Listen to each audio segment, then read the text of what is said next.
If aliens ever took over the UN and read their archives, they would surely conclude that Israel is the most evil country on planet Earth.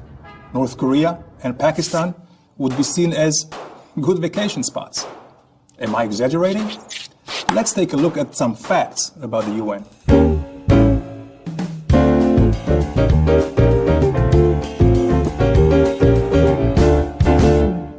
There are 193 members in the UN. Less than half of them are free countries. Many of them are perpetrators of the worst crimes of our time. So how is it that while hundreds of thousands are being detained and victimized in North Korea, Christians are persecuted in Iraq, women are subjugated in Saudi Arabia, homosexuals are executed in Iran, and civilians, including thousands of children, are gassed to death in Syria? How is it that 85% of the resolutions against countries passed in the UN General Assembly are against Israel, the only real democracy in the Middle East with equal rights, an independent judicial system, and a vibrant free press? Let's start from the beginning.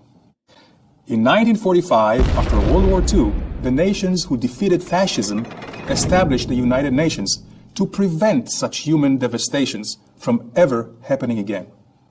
The UN's charter called for reaffirming human rights and equal rights to all men, women, and nations. But over the years, many new states became members. Only a few were democracies. Human rights and equality were pushed to the sidelines in favor of political interests.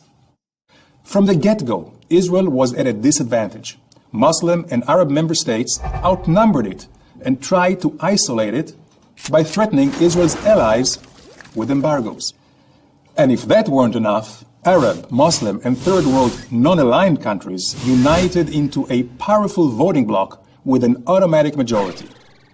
Their shared goal was to discredit the US and delegitimize Israel. As it has been famously noted, this voting bloc could pass a resolution that the world is flat and that Israel flattened it. The same bloc prevents actions against oppressive regimes, since many of them are oppressive regimes. Now, after understanding how the UN is structured, it shouldn't surprise you that Iran, the oppressive regime developing nuclear weapons in breach of international agreements, was appointed a member of the United Nations Nuclear Disarmament Committee. This is a country that has threatened to destroy a fellow UN member, Israel. If that isn't enough irony for you, wait. This theater of the absurd reached a climax in the UN Commission on Human Rights, which was run for decades by an overwhelming majority of non-democratic, abuse-ridden countries. In 2003, it was even chaired by Libya under Gaddafi.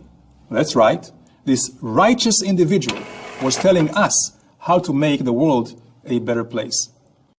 This commission repeatedly condemned Israel, but refused to condemn systematic torture and abuse in over 80 countries, including Sudan, for the massacre of 300,000 citizens in Darfur. At this point, even the UN Secretary General realized something was fundamentally wrong. But the Human Rights Council, which replaced the Commission, still includes many countries that fail to meet even the most minimal standards of a free democracy. They have placed Israel on its permanent human rights agenda. Israel, which has equal rights for all its citizens, minority rights, civil liberties, and a growing population of Jews, Christians, and Muslims. I served in the UN from 1993 to 1997 and saw firsthand the hypocrisy and cynicism of the political interests that have taken over the United Nations. I have watched dictators applauded, murder and terrorism ignored, and human rights turned into a travesty.